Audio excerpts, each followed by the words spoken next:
families showing off their incredible size, speed, power, and complex learning abilities. These behaviors keep our whales active and engaged.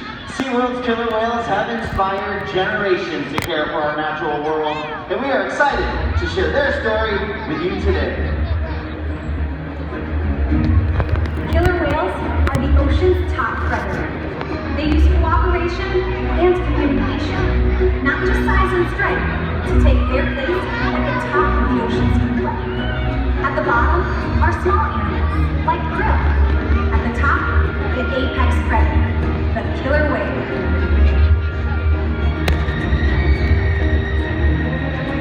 Killer whales are as big as a bus, faster than an Olympic swimmer, high-flying and powerful.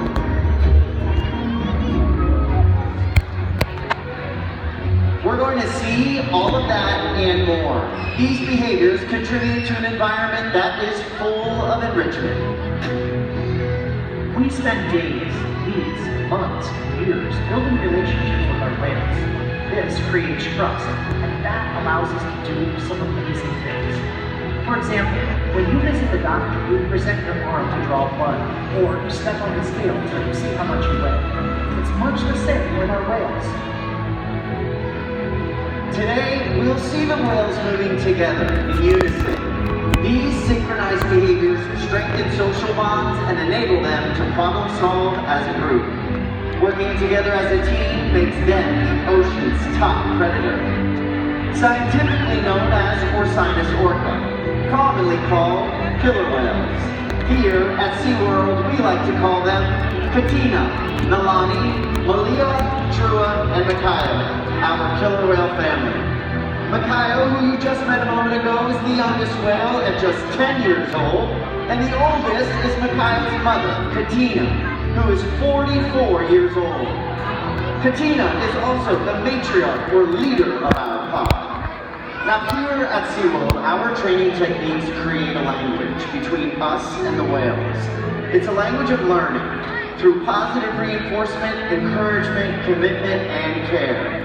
Through these techniques and our relationships, the whales learn to trust us. They even learn to take an active role in their own health and well-being. Now in just a moment, we're going to have one of the whales join Stacy here in the slide-out area, and we're going to demonstrate a few husbandry or healthcare behaviors. Now one of the first healthcare behaviors we train the animals to do is to offer a voluntary blood sample. As you can see, the whale was asked to roll ventral or upside down and present her tail flukes to her trainer. Not only does this give us a great look at the whale's entire body, but it also gives us access to the blood vessels, which are easily seen on the white undersides of their tail flukes. Our veterinarians collect a blood sample at least once a month, and the whales are trained to remain calm and relaxed throughout the procedure. Now, if you watch us as trainers, we're always rubbing down the whales, sometimes on their backs or their bellies, their flippers, or their tail flukes. The whales have very sensitive skin, and this is just one way we can reward them for remaining calm throughout procedures like this. It's also a really cool way for us to strengthen our relationships with the whales.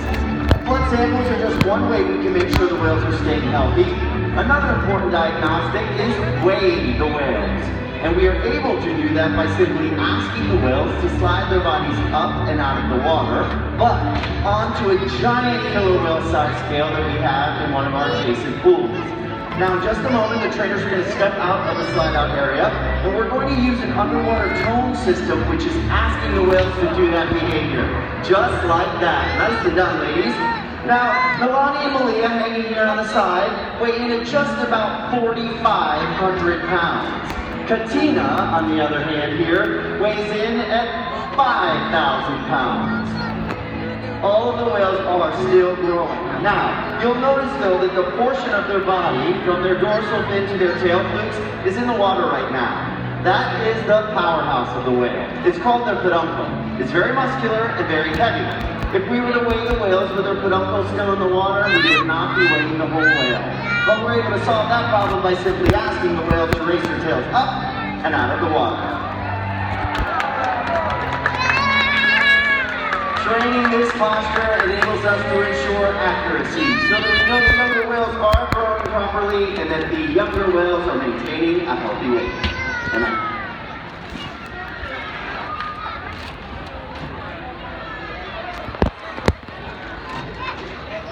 SeaWorld's research and observation of the killer whales in our care has shed light on many mysteries about these amazing animals.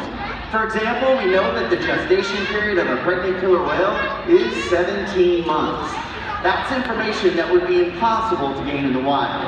Some information, however, can only be gained through field research. That's why SeaWorld partners with such groups as the Norwegian Orca Survey and NOAA to advance global education. Killer whales are powerful animals, and perhaps the best expression of that power is when we've seen them hunt. Killer whales stand apart. They have no natural predators, and just about any other ocean animal could be their dinner. Depending on where they live and their chosen prey, they've developed some epic hunting techniques. Off the coast of South America, killer whales will teach themselves, riding in on waves just long enough to catch prey. They'll also create waves that knock animals like penguins or seals from icebergs. Most importantly, they cooperate, communicate, and coordinate as a team. Here's footage of killer whales corralling a school of herring. A whale dips in and feeds, while the other whales keep the fish together with spikes in their tail fins. So killer whales create waves when they hunt, and they use their tail flukes to stun their prey. You're about to see a demonstration. For our whales, it's a high-energy activity session. But for all of you, it means it's time to get wet.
Killer whales are amazing athletes, and they can eat several hundred pounds of food every day. In the wild, killer whale diets vary depending on where they live and time of year. Unfortunately, overfishing, pollution, and other factors are having a serious impact on some killer whale populations. Killer whales are impressive animals. It's pretty obvious why they're the top predator in the ocean. That means killer whales are invincible, right?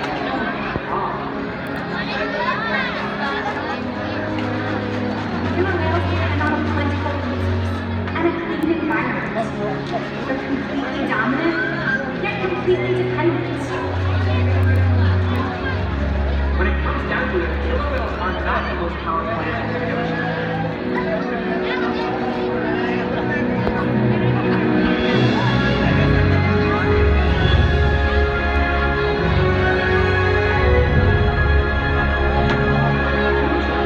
Depends on you. Through your actions. The choices we all do. We hold the future of killer whales and the oceans in our hands.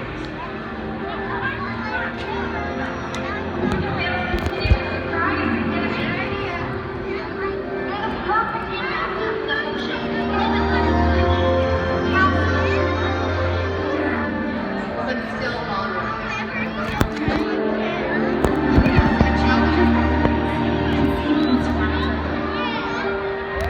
Don't give up. Be inspired. We can do this. The ocean needs our help, and that seems overwhelming. But together, we can make it happen. There's so much to learn. So much to protect. So much to explore. The killer whale story is still being written, and there are simple things we all can do to make a difference. All it takes is one choice.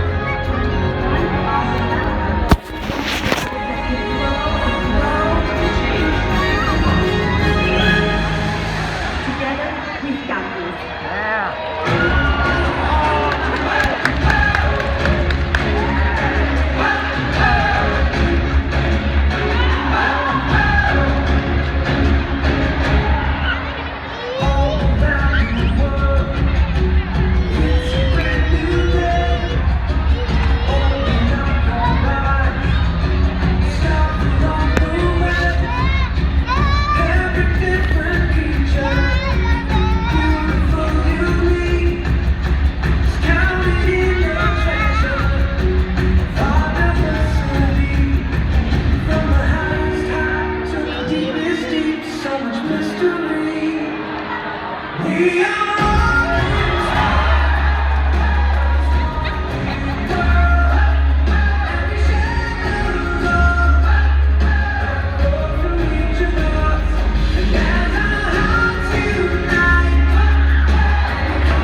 Encounter.